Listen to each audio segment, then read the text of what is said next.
de voir ce,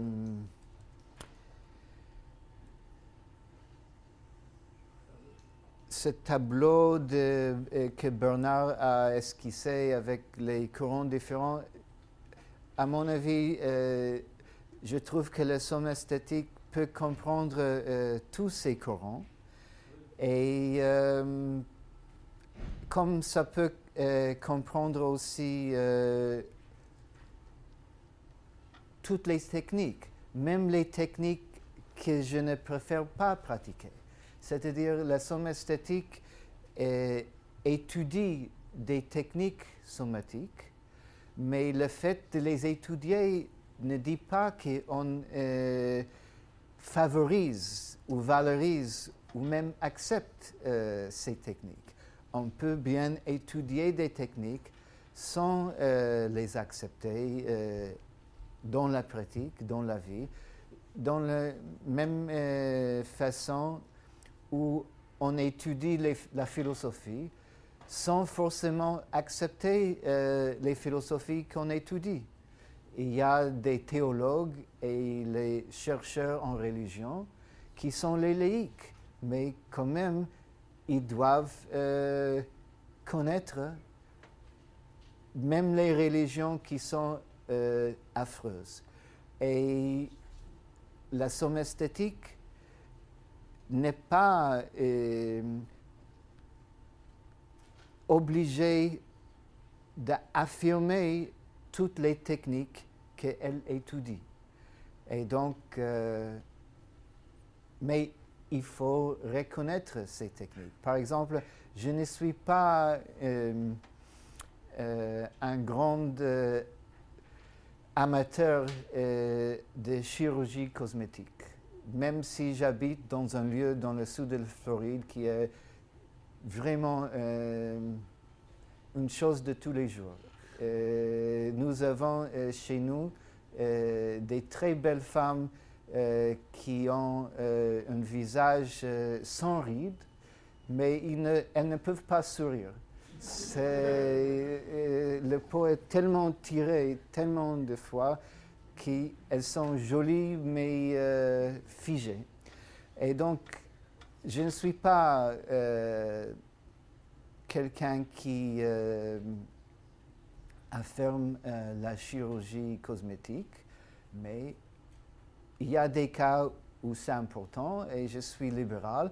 Et même si je suis contre toutes les chirurgies cosmétiques, quand même ça existe, il faut le comprendre, il faut l'étudier. Bon, je vais peut-être parler très brièvement sur le problème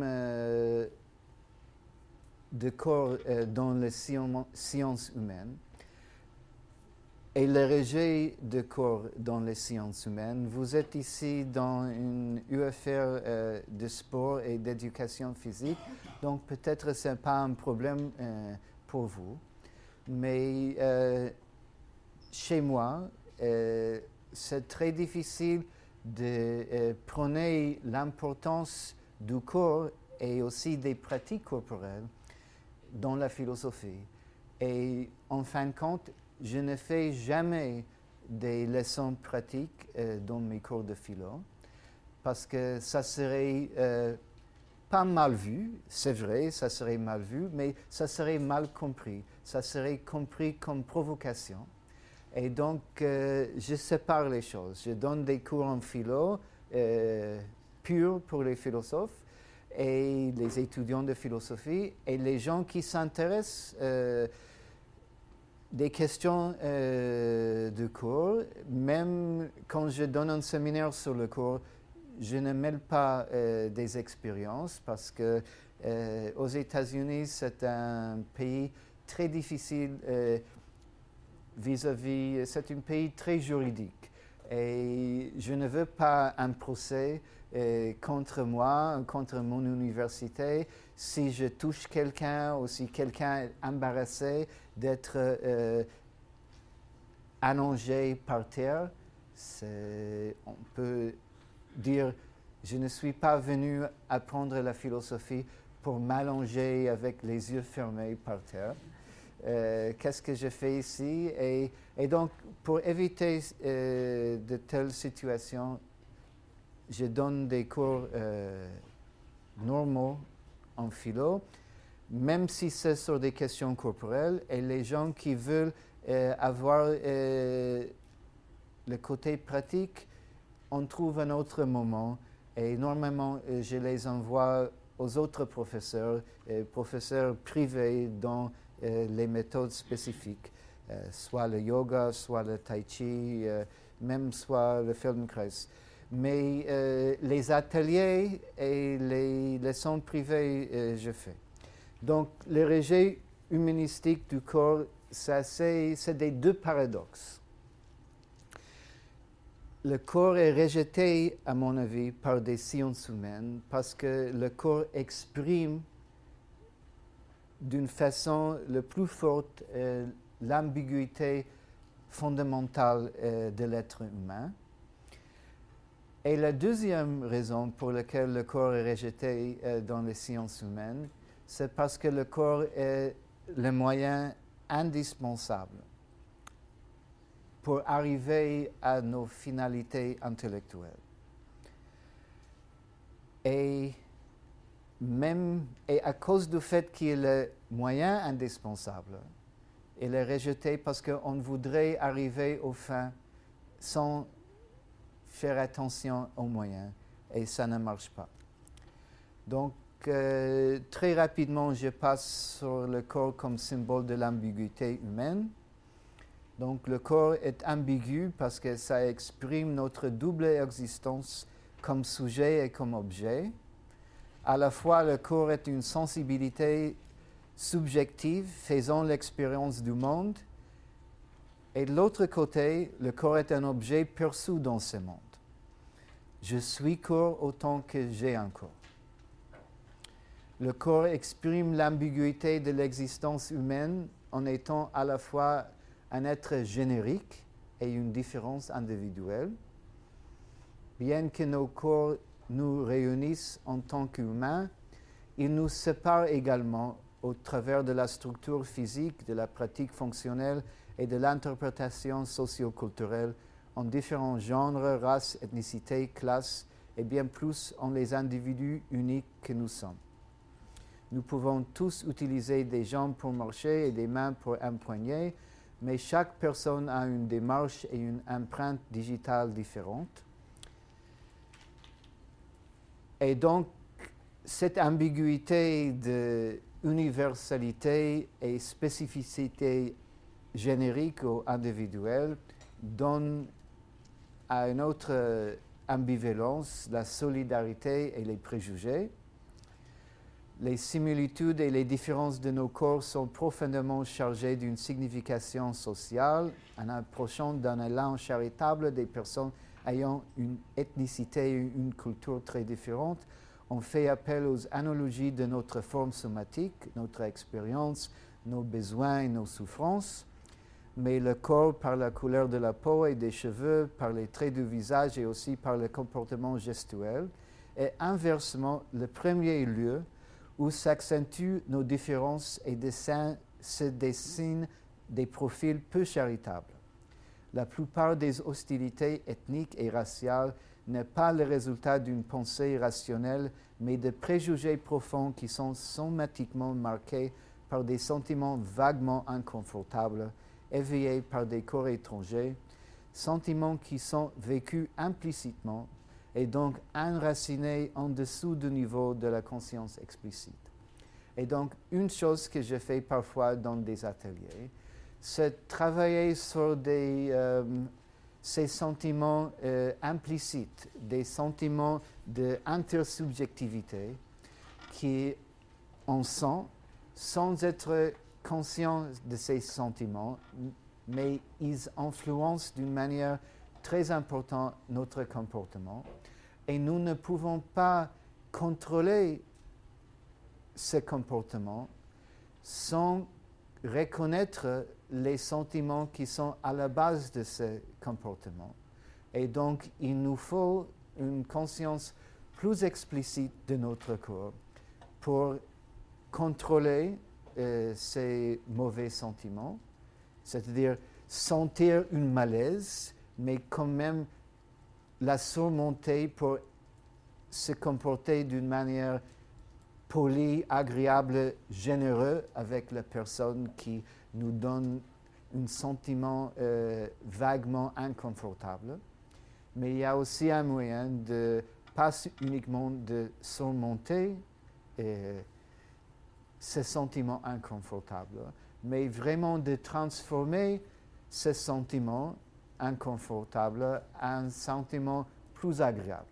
On peut, à mon avis, changer nos goûts somatiques parce que les goûts, d'une certaine manière, sont des produits de formation et pas uniquement des données évolutionnaires, des données natales. Bien sûr, pour des raisons évolutionnaires, nous avons tous un goût pour les choses sucrées et la graisse. Mais je ne connais personne qui est né avec un goût pour le whisky ou la bière, mais on arrive bientôt, pas très vite, mais on arrive à prendre goût pour ces choses. Et à mon avis, la même chose peut arriver vis-à-vis de nos réactions corporelles implicites, vis-à-vis les odeurs des autres, les gestes des autres, les visages des autres. Bon, encore d'ambiguïté corporelle de l'existence humaine, pouvoir et fragilité. Le corps nous donne nos sentiments de pouvoir. Sauter, courir, quand on se sent bien, on a le sentiment de puissance. Mais le corps, quand on est malade ou on est blessé, est la source d'une grande fragilité. Et il y a aussi la vieillesse et la mort. L'ambivalence de dignité et bestialité. Le corps humain est un symbole de la dignité humaine. C'est la raison pour laquelle la sculpture grecque se focalise sur les beaux corps humains. C'est le fait d'être vertical et pas à quatre. Oui, accroupi comme des animaux. C'est un symbole très fort de notre supériorité, de notre ascent évolutionnaire. Mais le corps, c'est aussi le symbole de notre lien aux animaux, de notre bestialité. Et donc, on critique nos corps comme source de nos appétits animaux. Le corps est aussi le lieu qui exprime notre ambiguïté, ambivalence entre savoir et ignorance. Sans avoir un corps, on ne saurait rien. Le corps, c'est le moyen, c'est le médium par lequel on perçoit le monde. On a des expériences qui nous donnent la connaissance. C'est le corps qui nous donne nos coordonnées de comprendre l'espace. C'est dans le mot de Husserl, le nullpunkt, le point zéro qui nous donne des coordonnées d'espace pour comprendre qu'est-ce que le haut, le bas, la gauche, la droite, à l'avant, en arrière. Mais le corps, c'est aussi un point de notre ignorance. Je ne peux pas voir sans miroir qu'est-ce que derrière moi. Le corps a ses limites. C'est des mêmes limites qui me donnent une perspective. C'est des limites qui limitent ma perspective. Et bon, vous connaissez bien la critique philosophique des limites cognitives du corps.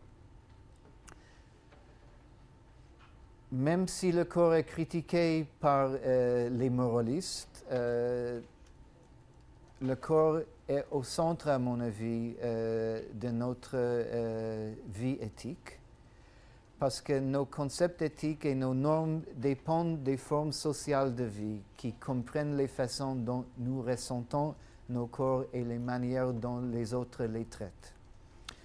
Dans un monde où les corps seraient continuellement mutilés, affamés et abusés, nos concepts familiers de devoir, vertu, charité et respect pour les autres ne pourraient plus trouver un point d'appui et n'auraient plus de sens. De plus, les activités corporelles indiquent les limites de ce que nous attendons de nous-mêmes et des autres en déterminant ainsi la gamme de nos obligations et de nos aspirations éthiques.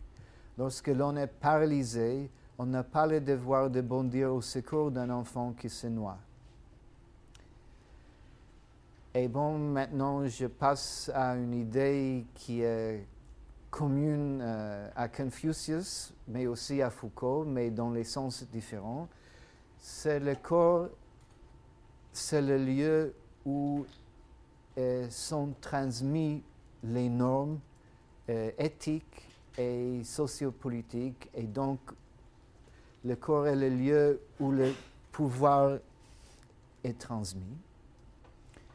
Parce que tous les codes éthiques sont des simples abstractions jusqu'à ce qu'ils prennent vie en s'incarnant dans des dispositions corporelles et dans l'action. Toute vertu éthique proprement accomplie ne dépend pas uniquement de quelques actes corporels, mais aussi du fait d'avoir la bonne expression somatique et faciale indicatrice de bons sentiments. Une offrande ouvertement rechignée, accomplie avec un visage fâcheux, ne peut pas être un acte de charité ou de respect véritable.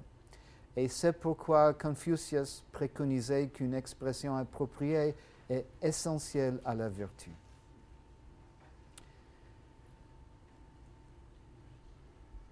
Bon, les normes sociales et les valeurs éthiques peuvent maintenir leur pouvoir sans aucun besoin de se rendre explicites et d'être renforcées par des lois.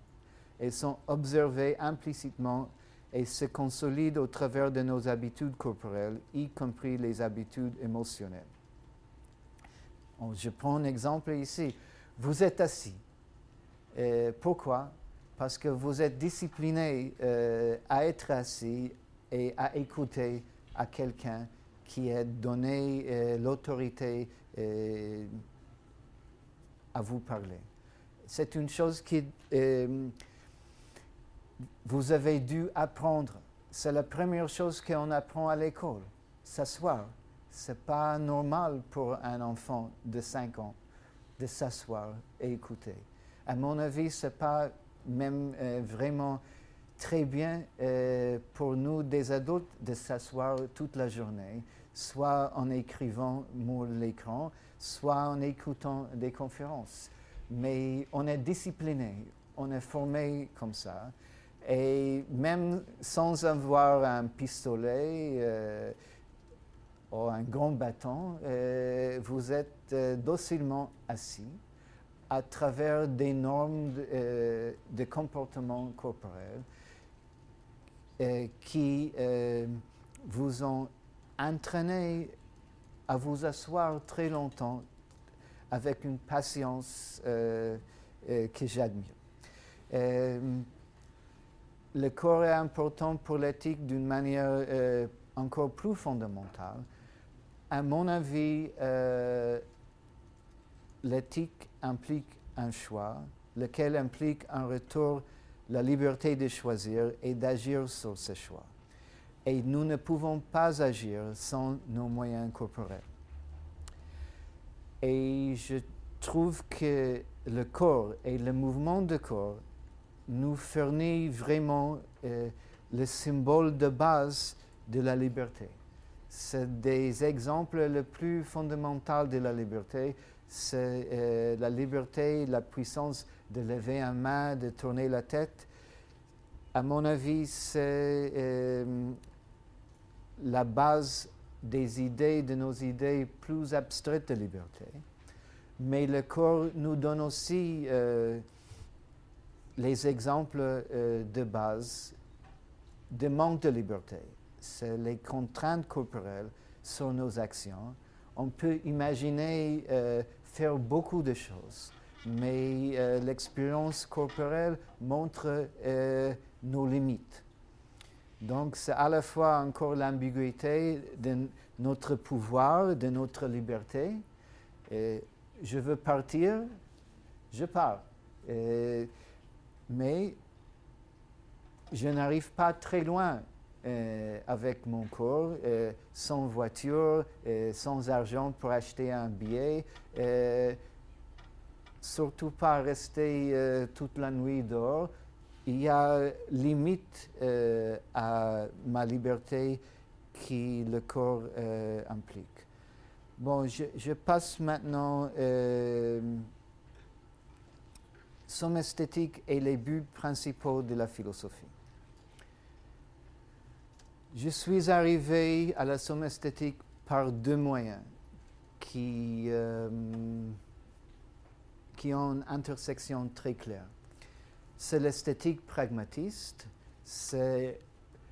L'esthétique pragmatiste a un côté d'intégrer l'art et la vie, la beauté et la vie, l'appréciation perceptive qui est l'esthétique et la vie. Et l'autre courant, c'est l'idée de la philosophie comme art de vivre. Et donc, si la philosophie est un art de vivre, et cet art de vivre implique la perception et une vie belle, la somme esthétique doit répondre aux intérêts principaux de la philosophie, et je pense que c'est assez clair qu'ils le font. La connaissance, c'est un but principal de la philosophie, et bien sûr, un travail sur le corps peut augmenter la connaissance. Je vous donne un exemple très simple. On peut mieux connaître le monde si on peut mieux le regarder et regarder plus de ce monde. Donc, si on voudrait voir le monde, connaître le monde en arrière la tête, on peut essayer de tourner la tête et on a tendance à penser et à réagir que pour regarder derrière la tête, c'est plus facile de mettre l'épaule plus bas pour mieux regarder. Et ça ne marche pas très bien. Et pourquoi? Anatomiquement, si on met l'épaule plus bas, les côtes, la cage thoracique se bloque parce que le bras, l'épaule est plus bas, donc les côtes se bloquent et donc la colonne vertébrale ne peut pas bien tourner. C'est contre la logique instinctive, mais la logique anatomique montre que si on lève plutôt l'épaule, comme ça, qui ferait penser qu'on bloque le regard des yeux quand on tourne, on peut mieux tourner parce que quand on lève l'épaule, la colonne vertébrale est libre pour tourner. Et donc, c'est un exemple très concret, très facile pour voir comment une maîtrise plus intelligente de notre corps peut augmenter la connaissance. Bien sûr, la connaissance de soi, c'est un but principal en philo. Et comme le corps est une partie essentielle du soi, une meilleure connaissance du corps par la somme esthétique peut répondre à ce désir, à ce but. L'action droite, l'action correcte, comme je viens de dire, toute action exige l'utilisation du corps. Qu'est-ce que c'est la vertu? La vertu, ce n'est pas penser aux bonnes choses, aux bonnes actions. La vertu, c'est vraiment de le faire. On ne peut pas le faire si on n'a pas les moyens corporels de le faire. Le bonheur,